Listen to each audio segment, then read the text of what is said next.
We're live, and I'm here with SLART, and we're just talking about the photograph. Is it your thumbnail on your? It's on SLART, isn't it? Anyway, it's that black and white one Yeah. that I used on the graphic. Go on then, tell me about it. Yeah, I just wanted to talk about that because there's a funny story behind it. So Eleanor was saying how I can't remember the words you used, but It's a dark, pensive, and sad, that's it. Yeah. and beautiful. I think beautiful as well. Thank you. So that was from, you get those passport photos in the booths. Yeah. And I went to see Matt Berry, who's Love him. I don't know if you heard of him. Yeah. Yeah. Musician, actor, mainly musician. Yeah. Went to see him for a record signing. He's a polymath, isn't he? Really, Matt Berry. Yeah, he is. Yeah. And I wanted to invite him to my exhibition, which I had recently. So I was going to give him a flyer, but I messed up the writing on it so I was nervous. I was just trying to scribble something on there, and it looked really bad. So I went to this photo booth, held my flyer, took these photos. I put my money in. It took a photo without me being ready. Wow. And that was one of the photos. Well, that's beautiful. No wonder it's so beautiful. That's fantastic. Yeah, because it's not posed or anything. It's not posed, and you're just there's this angle to it, to the way that it's the angle that's so beautiful, and obviously the color. Have you messed with the color at all, or is that literally as? Yeah, I just put a blue filter on it. It was a black and white photo. Yeah. Okay. Yeah. It looks incredibly posed. It looks like it's some fantastic art piece. That's so funny. I love it more now. Yeah. And did you give it to Matt Berry? Did he come to the show? I did give it to him. He didn't come. I was gutted, man. I thought he would come, but I did follow up with his record company. Was he or not? Don't burst my bubble if he wasn't. I love him. No, he was charming, but he did a talk as well, and he's really charming during that. But meeting one-to-one, he kind of lost the charm a bit. I can kind of understand. I would be the same, speaking to 150 people separately and signing their records and stuff. But no, he's really lovely guy. I mean, I can imagine when you've got such a forward-fronting persona that we all who know him on telly and everything, we recognise that. And obviously he can't, that's only just an aspect of him, isn't it? So I imagine, like with many famous people, generally crowds want him to be the Matt Berry who they know from all that brilliant stuff he's done. And that would it would piss someone off eventually, wouldn't it? I think. Yeah. But he's so clever, and he's a polymath. Yeah. Well, he said he doesn't remember any of the catchphrases that he has in his shows. And I don't know if you know this about him, he fell into acting by accident. I don't want to make this all about Matt Berry. No, but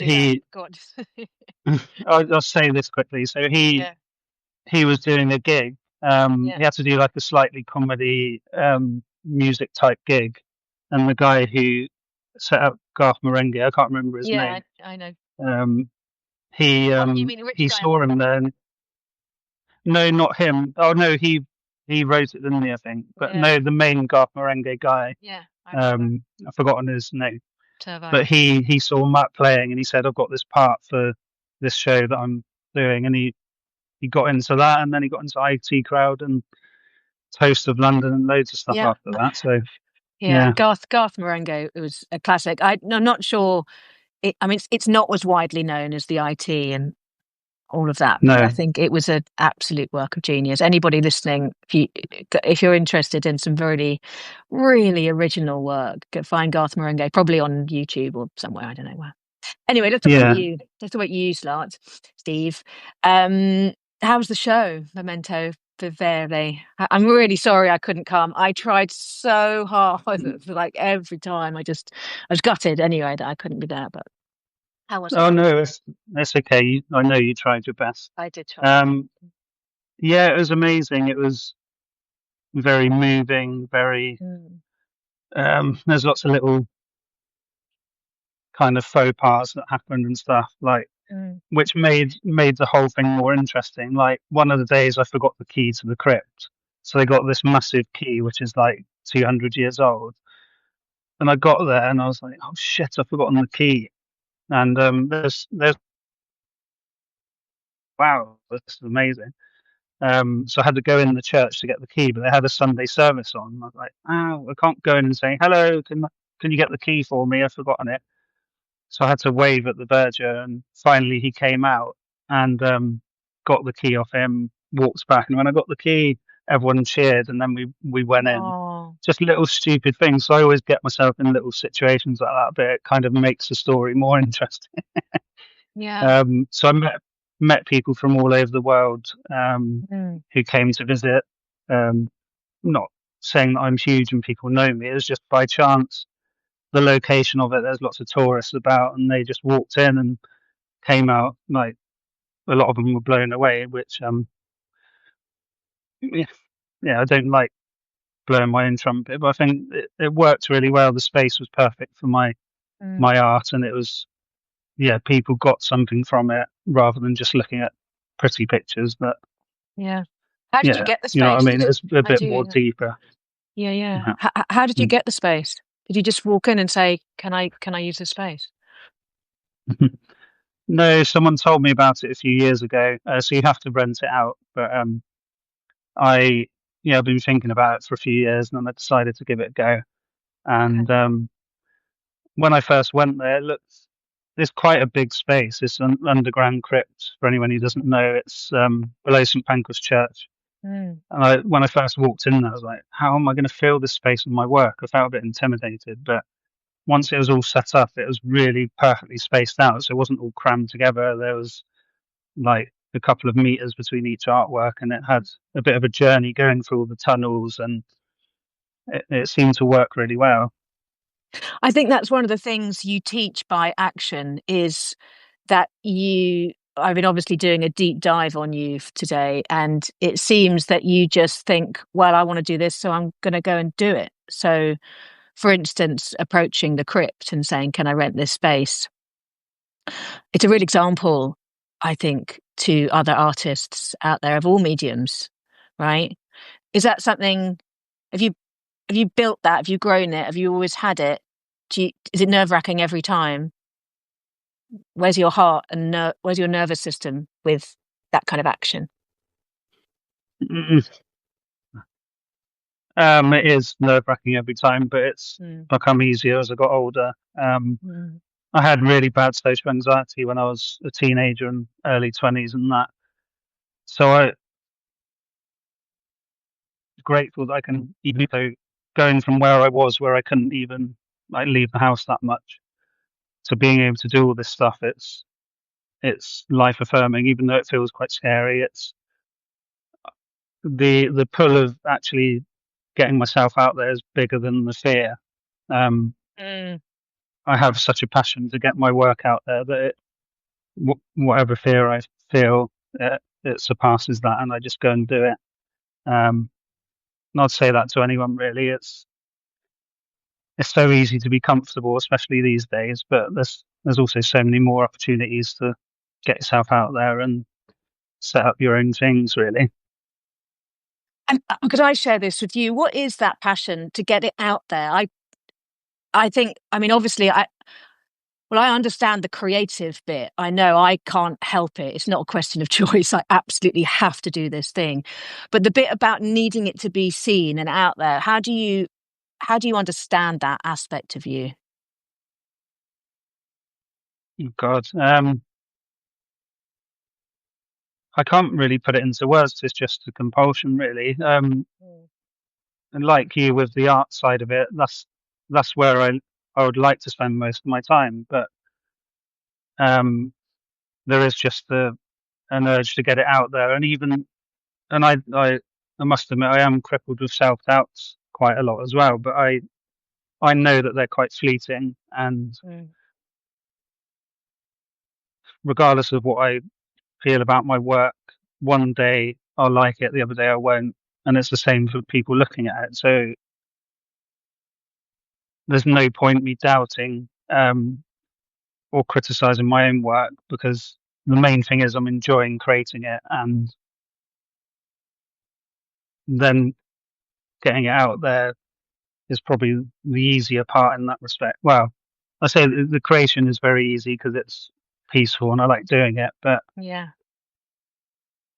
understanding that everyone has a different style gives me the permission to put my work out as it is, and then people can judge it however they want. It's like the Andy Warhol quote: "Don't think about making art." No, what did he say? Oh, I've forgotten what it is now. Don't worry about. Ah, bloody hell, I've forgotten what it is. I'm going to look it up. It's basically paraphrasing it. Yeah, Yeah. I thought I had it then, but I've forgotten. It'll come in the middle of another sentence when I'm asking you something else. You can I know. cut in and tell me what it is. Yeah. Because Yeah. Anyway, it'll come back to me. It'll come back to you. One of the ways I square that circle, because I always used to think it was just about some sort of material visibility or material, like trying to translate some sort of material scene to some stuff inside of me, which is relevant, I know, but I also have come to understand these days as well that every piece of work that I produce is its own entity, and it wants to be out in the world Yeah. moving about.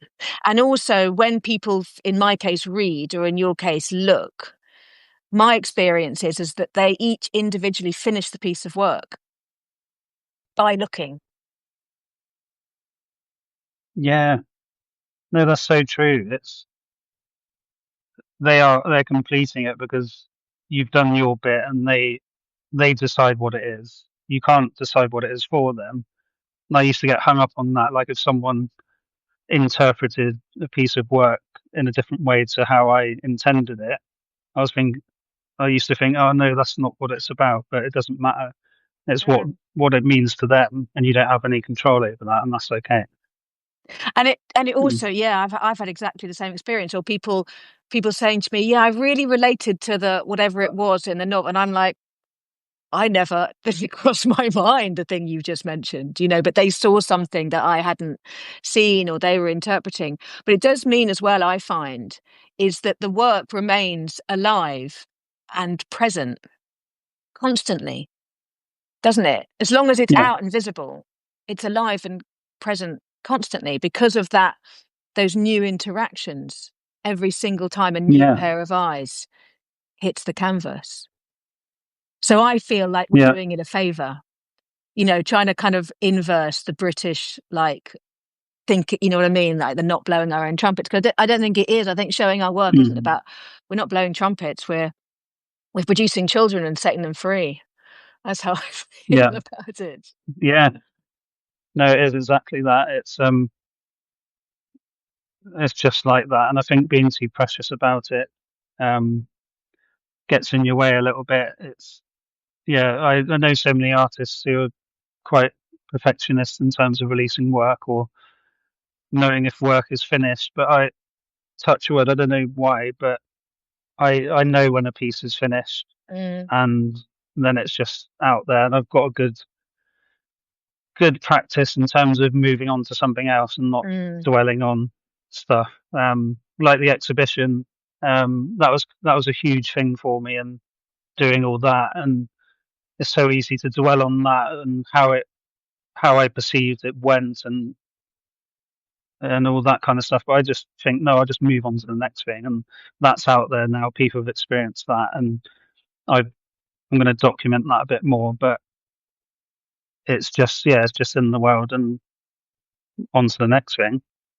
I mean, it's a sweet spot, I think, and what a tool in the toolbox to be able, because I am a perfectionist, but also, if we don't let something out the gate, because I know I'm a perfectionist, but I also know nothing's ever perfect. So it's like at some point, and that bit of being able to know when a piece is finished, like you just know. So perfection isn't part of the equation. Whether it's perfect or not is not relevant. Like, it might be, but it might not be. Do you know what I mean? But that's what I'm hearing, and being able to do that, because it takes, like, that's what I mean, that sweet spot between kind of like the work is really precious, but you're not being precious about it. You're like, off you go then, mate. Run around the block at the crypt. because to hang Yeah. on, like I've met writers who will come to me and I'll do Zooms with them and stuff. And they're like, they've got all this work and they just cannot bring themselves to cross that line. And it means, of course, as you say, like all the stuff that's behind that piece of work never gets a chance to breathe. Mm. And I think Yeah. as well, there's something about not having faith in the fact that you did that work and you can do it again. Do you know what I mean? Yeah. Like you can do it, you can let that one go because you can do it again. Just Yeah. right. That's a big part of it. I was thinking about that recently. Like, I caught myself thinking, well, I've done all that and that was quite big. What do I do next? And I was thinking, I can do anything I want. That's pretty cool. Yeah. You literally Yeah. can. Yeah. Yeah, it might not come straight away, but you can create anything. Um, yeah, I know that sounds a bit vague, but there's always other subjects that I can paint. There's so many. Yeah, so I'm not ever afraid of going dry, really. Right. Because the well from which you drew to create all of those, it doesn't belong to you or me, Hmm. does it? Yeah, It's universal. no, yeah, exactly. It's not. Who knows where the ideas come from? They're not precious to me. It's like connections in life, ideas, past experiences, higher power, whatever. It's everyone's got access to that, so it's not anything special about us. It's just the No. ability to get out of our own way, I guess. Yeah, Yeah, and I think that's what yeah, makes the difference between those who are actively living this life and those who aren't, rather than saying who are artists and not artists, because actually that it's those words don't apply quite. They're not the right words. But the difference between those who are actively doing it and not are simply those who can get it over the line, mm, right? yeah, Because then I find, like, the more I prove to the great blue yonder where all this stuff comes from, that I'm trustworthy and I will get this idea over the line and into a tangible material form from etheric, the more the stuff trusts me to come. yeah. Right. No, that's so true. I get that. And another thing I've realised as well, like the more work you do, you've got, even though, like I said, you don't dwell upon it, you've got that reference point saying that I've done all that and I've got the confidence. I've proved to myself that I can do it by creating this body of work. Mm. But then again, you can also reject all of that and say, move on to something else. It's kind of proving to yourself that you're, I don't know how to explain it. Now, I've only been painting for about 5 years, but I've got quite a lot of work, and knowing all that's there, regardless of how I feel about it or anyone else, I know that I've gone through the motions of making it all. And even if I burnt it all tomorrow, I've got that memory of creating it all. So it's a reference point that's kind of bolstering my confidence, if that makes sense. Mm. I didn't realize it was such a short time, 5 years. I had it in my head that you've been. Do you mean just painting for 5 years? You've been drawing and creating all your life, give or take a few annoying art teachers. Right? Well, it's actually been there was a 20-year break Oh, between really? Okay. dropping out of my art class. Yeah, I didn't yeah. realize that. Okay, wow. So what was the moment when you picked up a pencil or paintbrush again? What was that? What happened that day? Uh, yeah, well, it was thank you to Thomas J. Bevan. Have you seen him about on Substack at all? No. No, I'll shout him out because I read one of his Yeah. posts, and it asked three questions. What were you good at as a child? What did you spend most of your time doing as a child? And um, what did other people say you were good at as a child? Um, so my three answers were playing video games and drawing. So the context behind the prompt was to get you connected with your natural abilities or inklings. Um, so I chose drawing, so I didn't want to waste my time on video games. I used to love playing video games, but Mm, not so much as an adult. mm, Um, and then I just started drawing again. I drew some pictures of my dog, um, and it was really painful because I was judging myself as I was drawing. It was physically, mentally painful, judging myself, thinking, "Is this any good? This is rubbish." And then I did about 10 drawings with pen and ink of my dog, and looked back at it, and I was thinking, that's pretty okay actually. And then my confidence grew. Then we had lockdown, and I was fortunate enough to be able to work at home in my day job, and then I did a lot of drawing and painting, and then started doing bigger and bigger canvases. So I haven't, um, whoops, yeah, I haven't only started painting in 2019 really. So Oh, yeah, it was dormant really. I had that um, ability, but didn't do anything with it for a while. wow. So would you say you're in recovery? You're still in recovery from that huge gap? Does that make sense to your head? Do you know what I mean? Recovery. Yeah. Like in recovery of your essence. Like you're literally recovering your essence. Like you're in the early days of recovering your essence of what. Yeah. Yeah. A lot of the time, well, in the past, I did regret not doing anything for so long, but I've had so many life experiences that it feels like it's come at the right time. So I've Yeah. got a lot more to say, as opposed to an 18-year-old who didn't really have any direction or guidance, or I don't know. I don't know how it could have gone, but I know how it is now, and Yeah. I'm just grateful that I found it again. Yeah. So are we. So I was incredibly frustrated a lot of the time. Mm. Didn't know what I was going to do with my life really. Yeah, this has just given me such a new lease of life, reconnecting with that. Mm. I mean, in my experience, knowing our heading gives us or knowing our essence gives us our heading. Like we know which direction we're facing in, and maybe you just didn't have the resources. You weren't resourced to pick up that pencil until that moment in time. Because as you and I both know, when we're back on that path, it brings up a million things, and we have to be resourced to deal with them.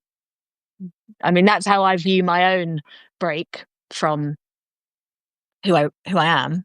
I had a huge break as well.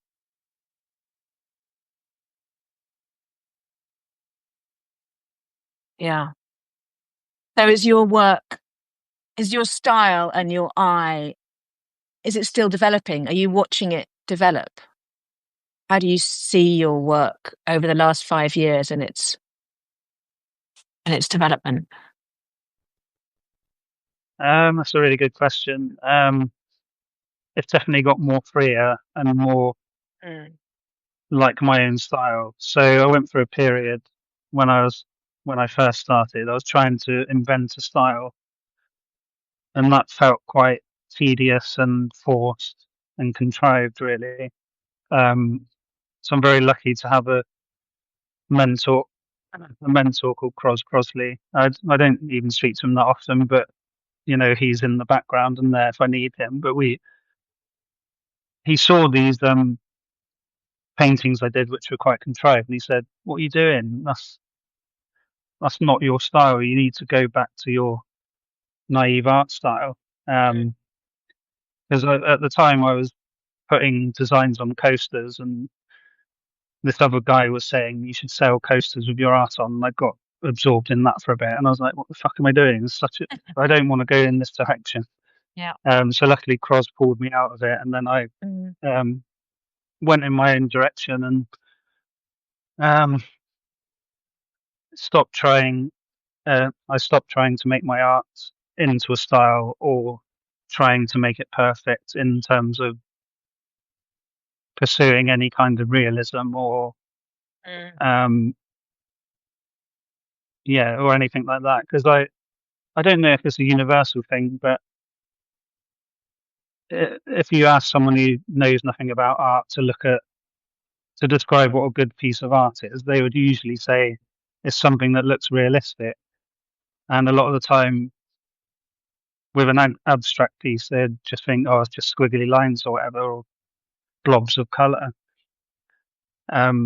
So there's kind of something ingrained that we have to make artworks kind of realistic to make it good. But I am moving away from that, definitely, and just creating in my own style. And it's, if you see through history, that's what the most successful artists have done. Picasso was incredibly talented. Saw one of his paintings. I think he was 12 years old, and it was this perfect little oil painting of someone. And then he decided to go off in his own direction, create cubism. So I think you just have to listen to your own voice, listen to your own style, and go with that, no matter how hard it might be. Because it is, especially, well, speaking from my experience, it's quite hard. You think, is this any good? Is it? Yeah, there's so many self doubts. But there's more positive affirmation around it. Like, if you look at people like David Strigley, have you heard of him? I love Yeah, his him. I can't say oh, enough. cool. Yeah. Yeah. You see his style. He's not trying to be realistic. He even said that he can draw better than he does in his drawings, in his artworks. But he's so free with it, and he does it how he wants to. And people are spending tens of thousands for prints of his. Like, I know. The Lost Pigeon. you I just think have it's to one of my favourite. Yeah. I mean, all of them are great. I was at Freeze a while back, and he had a whole room there in some cafe. They just put him absolutely everywhere, and I just can't. I can never Oh, get nice. enough of David Strigley. He reminds me the poet who's the written equivalent is John Hegley. I'm sure you know the poems of John Hegley. Yeah. Yeah. Can't get enough of it. And I've written his name down. The Buffet, who I didn't know until I was listening to you being interviewed by someone else. So I looked at him as well. So that's when you saw Jean de Buffet's work. Did you immediately? Was there a recognition there for you in the direction that he's going? What happened in your body when you saw that work? Yeah. Yeah, it's definitely it affirmed that I was going in the right direction. I have a real affinity with him because he started late. I think he was 41 when he started taking things seriously. And I went to see his exhibition at the Barbican back in 2021. So that was around the time when I was just experimenting and only just started fairly recently painting. And it just felt at home being with his work. Yeah. And I was with a friend at the time, and he was saying, he was basically slating his work. He said, "Oh, I could do that. I could do that." I love that phrase. Oh, I could do that. And then that made, yeah, I know. but the only reply to that is you haven't. So well, exactly. That is exactly the reply. It's the same when someone stands in front of a Rothko. Yeah, exactly.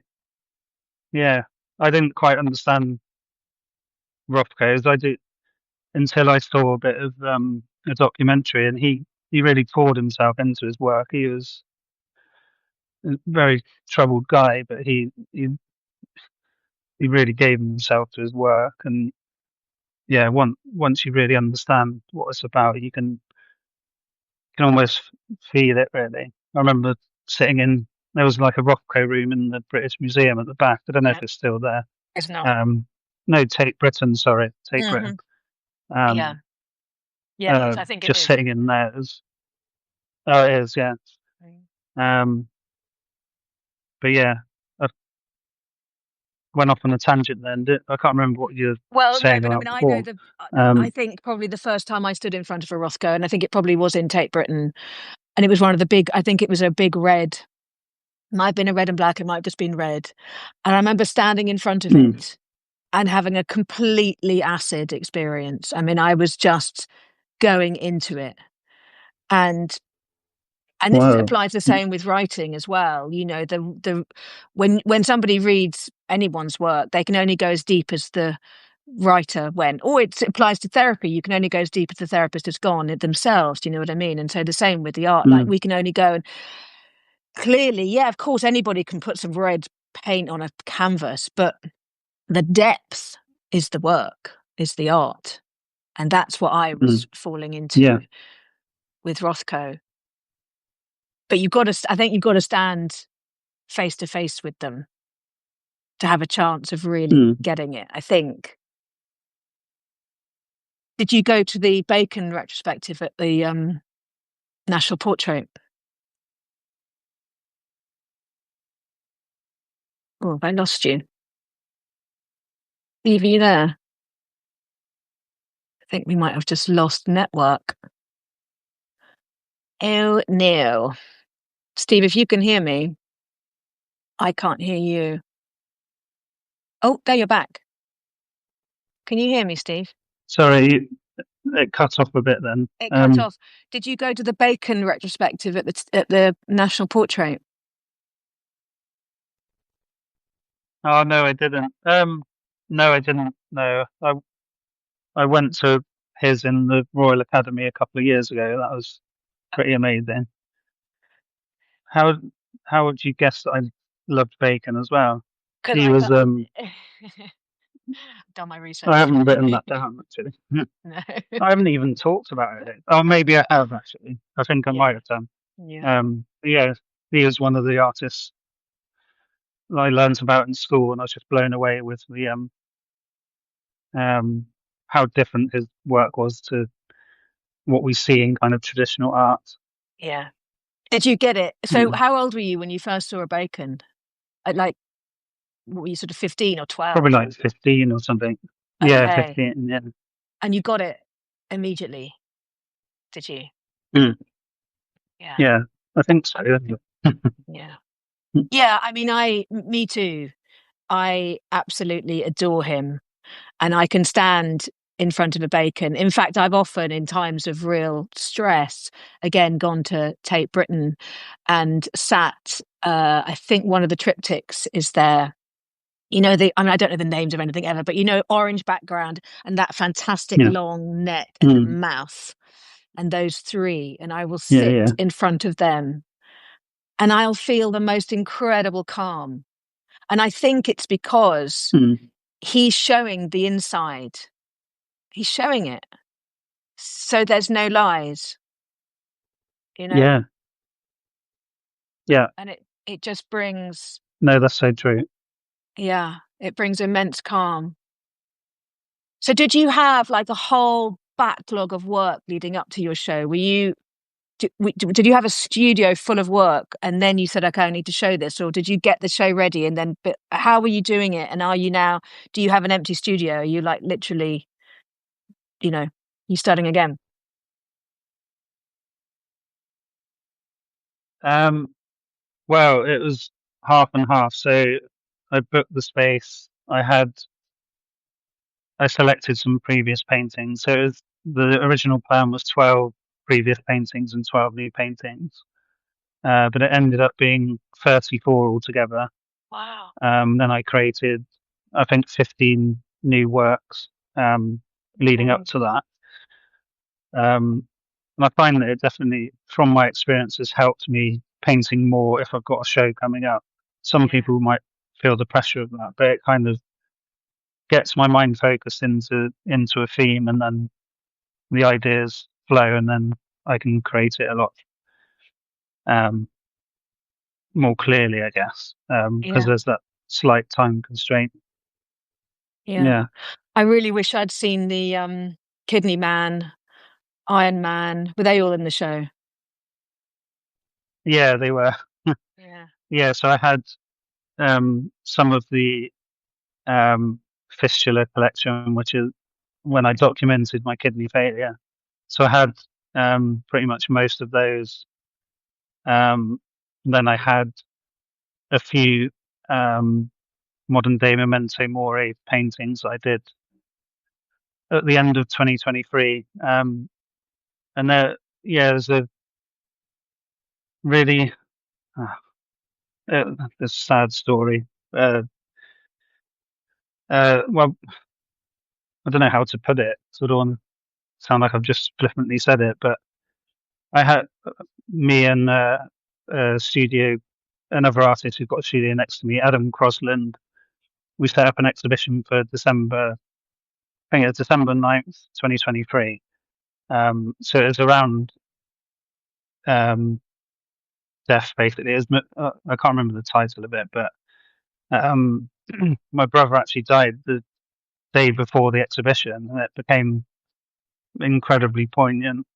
Like, obviously, I could have cancelled it, but I just had to go along, and I was honest with people that my brother just died the night before, and like there was a couple of paintings that featured him as well, and it was like life is so fucking weird, like things like that happening. Yeah, I won't go into all the details, but he died of liver failure. He was in the first Gulf War and gone through all of that trauma, things that we only us can imagine what went on at 19 years old, seeing his friends die and all that, and naturally went to alcohol and like drinking for years when he came out, and then it got him in the end. Really fucking sad, but Wow. um, yeah, got some great memories of him. He because he was in the army, he was 11 years older than me. So when I was a kid, he used to take us out on like army adventures. I was about 9 or 10. He took out like four of our friends. He dressed in his army gear, and we all had like combat trousers on. We used to go up to the forest and like have little adventures. Took us over streams and like climbing trees and stuff. He let us share a bottle of beer, like one of those tiny bottles of beer. We all thought we were so cool Yeah. sharing one bottle of beer between the four of us. Sweet. Like really weak beer. There's just little. He used to be so great at doing things like that. And yeah, lots of fond memories and stuff. But yeah, I just seem to paint things that go on in my life uh, as a way of expressing and getting through them, but also I don't know, it's kind of documenting what's going on, and it's they're not unique experiences to me. Everyone goes through them as well. So, well, not everyone, but they're commonly shared experiences. Yeah, And that's one of the reasons why it's so great that you do it, because that common experience means that somebody who hasn't got the resource to paint it or write it or sing it or act it or whatever they need to do can, if they see that work, they can respond to that. So it's doing the world a favor, doing what you do. What was his name, Steve? Your brother? his name was Gary. Gary. How old was he? Yeah, he's only 52, I think. Yeah, 52. Yeah, Wow. And that was 2 years ago. yeah, December 2023. Yeah, And how did your work respond? yeah. What you said. Go on. Go on. I know you say first. I'll remember it in a minute. Okay. How did your work respond to that? And were you able, actually, first question, after he died, did you go straight back in the studio? Was there a period of time when you couldn't paint? And when you did start to paint, how did the work respond to his death? Um, I think I pretty much painted straight away. In the weeks after that, it was, I don't want to say complicated relationship, but I hadn't actually seen him since our mother died in 2018. And it's not like we didn't fall out or anything. We just used to see each other through my mum, and then we just didn't see each other, but there was no bad blood or anything. Um, so it was a unusual situation. But in terms of painting, I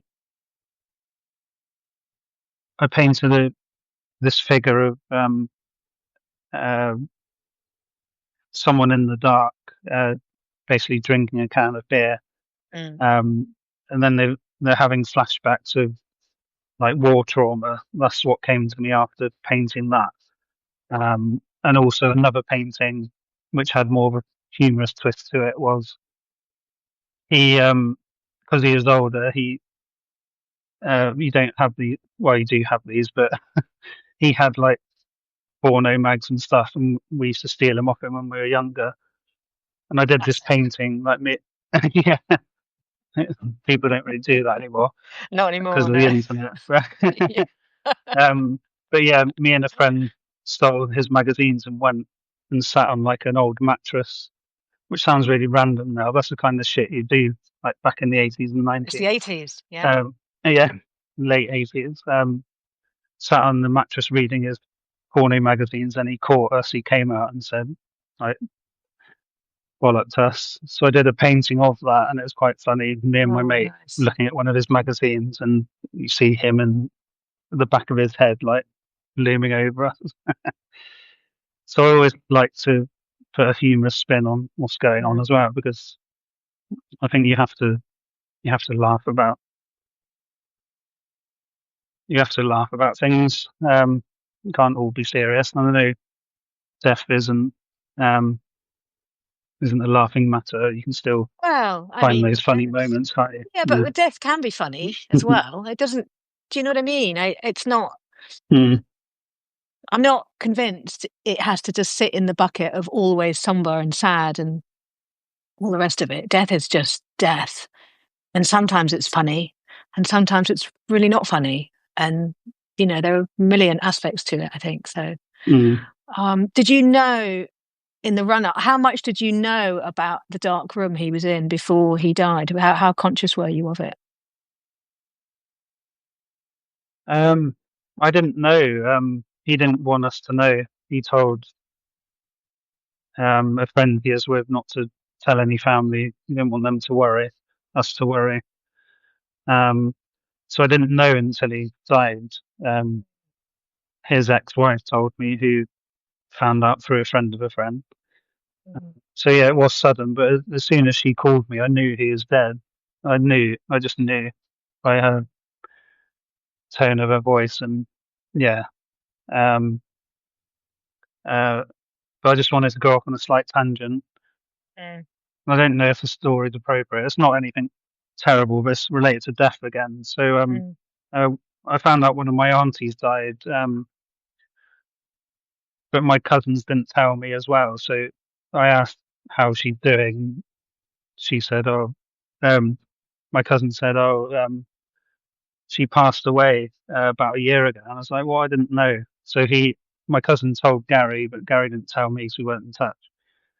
Um, but anyway, my auntie, she died taking out the bins. She just had a bloody heart attack and died taking out the bins. Sorry, but that's And quite you can funny. see the funny side of that. No, I know, that's what I mean. I was telling a mate at work, and I was like, Sorry. imagine that. You can see like a slapstick view of it, can't you? Like You totally walking out, can. oh, I'm just taking out the bins, and then takes out the bins, then like falls Destroy. into the bin, the legs sticking out. I'm glad you found it funny and it wasn't too It's really inappropriate, funny. but that's what I mean. God, love her, but It's obviously a sad thing, but it's it's like, comedy. yeah, It's comedy in there. Like she wrote some comedy into her death. yeah. Didn't she? Oh, funny. Jeez. Yeah, there is comedy in your work as well as that darkness. That's one of the things I like about it. It really Mm, explores, and it feels to me that it's not afraid. It feels to me like it's not afraid, actually. mm. That's my feeling when I look at it. And by the way, before I forget, I really want to buy those two cartoons of me and Elisa. Can I buy them from you? Oh, yeah, of course you can, yeah. Amazing. All right, we'll sort that out later. Thank you. Now, well, no, thank you. That was how we met, wasn't it? I think because you sent a note saying, "I've done this drawing." I was like, "Oh my Yeah, God, look at that! Love yeah. that!" I just started drawing people on Substack Yeah, and then tagging them in it. yeah. Um, Yeah. So great. Who else have you done then? That will I? Oh God, there's so Have you done many. loads? Oh, there are loads. Okay, Well, I'd say about 50 maybe. brilliant. Sintra Wilson, do you know her? No, I'm sure this is a book. No. I'm sure you've got to make a book out of it. Uh, yeah. No, I did think about that. Yeah. I don't know. I have to tag you in some of them because I went through a Yeah, stint of tag me doing. in. Yeah. I think I did like one a day or something for a month or so. I think it was a couple of years ago actually. Yeah, I'll have to Yeah, it was uh, because I just when arrived. you publish it. So yeah. Yeah. Oh Yeah, yeah, yeah, it was early. It was definitely my early days. But yeah, please tag me because I don't know about you, but I find now in the last year there's been such an explosion on Substack, and also my work has really stepped up a gear, and I yeah, miss so much. So yeah. just if you ever want me to see something, just fucking tag me so I see it. Otherwise, I I just will won't do. see it, Yeah. and I miss loads of stuff. Steve, I know you've got a meeting in about 10 minutes. Right? Do you need to go Yeah, now? Or can I just I ask you, have. Yeah. do you need to go right I can now? go in Or a can I few ask minutes. Yeah. a few minutes? Okay. Little bird tells me that you're planning a documentary. Is this true? How did you hear that? Oh, you must have got it off one of my notes or something. Uh, I am. Yeah. So I wanted to document the process of using art to get through kidney failure and Mm, bereavement and stuff, as well as the process of the exhibition as well. So I have no idea what I'm going to do. I've got some like video editing skills and stuff, but like anything, I'll give it a go. It doesn't have to be a perfect documentary. It's just something out there that's telling my story and hopefully getting people to see my work as well. Yeah, mm. Great. Well, I'm sure it will happen because you're a take action kind of person. And again, anybody who's watching this on record, Steve is a completely living example of just doing it anyway, with all the doubts, right? With all the doubts, all the fears, yeah. all the stuff, do it anyway. Because actually, it's a favor to all of us and it brightens our world and it makes this world a better place. Oh, thank you so much. It's been such a pleasure chatting with you. It's been lovely. I'm so glad we did this. Yeah, And me too. yeah. And yeah, so tag me so I see stuff. I will come to the next show. I've just looked. Now there's a catalogue and catalogue prices on your Substack, which shows stuff that hasn't been sold. And I was just looking Yeah, at it a few minutes ago. So anybody who wants to catch up and buy a piece of SLART art, you still can do that, right? They just got to go onto your Substack, find the post, yeah, just look at the catalogue, put up your yeah. money. That's right. Yeah, Great. Okay. yes, please. Great. All right. Good. I'm going to do that too. All right. I'm going to let you go. I know you got a meeting. So nice to see you here, Steve. Thank you. Yeah, likewise. Thank you so much. Thanks Mm. everyone for watching as well. Yeah. Thanks everyone for watching, and I'll see you later. Bye. Yeah, cheers. Take care. Bye Bye. bye. You too. Bye.